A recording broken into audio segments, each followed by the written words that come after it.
Cho các bạn xem này, Horizon BC39 này. Đấy. Máy rất mới nha các bạn, máy rất đẹp. Đây, rất là đẹp.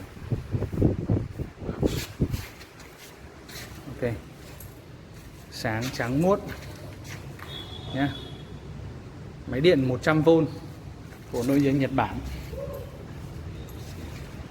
Đấy. Ok,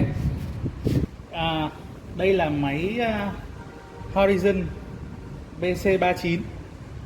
Loại này là khổ 39.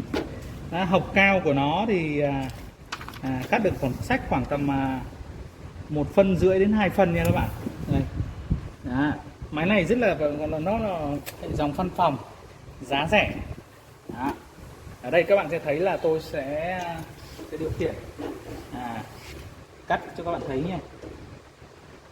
Đây, ở đây cái kê nó làm cái phần mà bàn lược đấy, nó làm ngay sau lưng này. Đây. Đó. Tôi sẽ khóa nó lại, bật công tắc lên. Ở đây có công tắc nha các bạn, bật lên cái này, chìa khóa. Rồi bây giờ lên đèn nó có chỉ luôn đấy, các bạn thấy có chỉ không ạ? Chỉ sáng nha, chỉ sáng. Rồi tôi cắt rất nhẹ nhàng êm. Máy đã cắt xong và nó rất là chính xác nha các bạn. Đây tôi sẽ lấy cho các bạn thấy nha.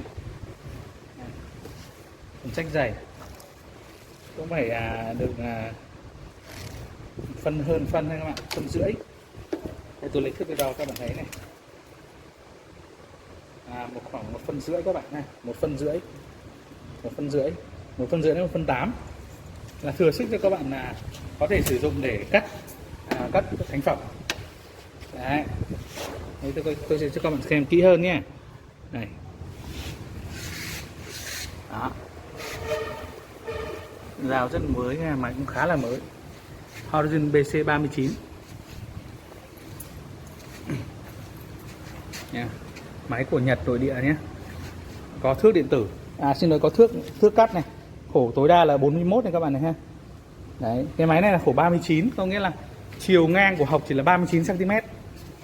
Nha, 39 cm. Rồi, ok. Đây, máy máy thì không có chân. Máy này có thể để bàn được nhé. Đó, ok. Đấy.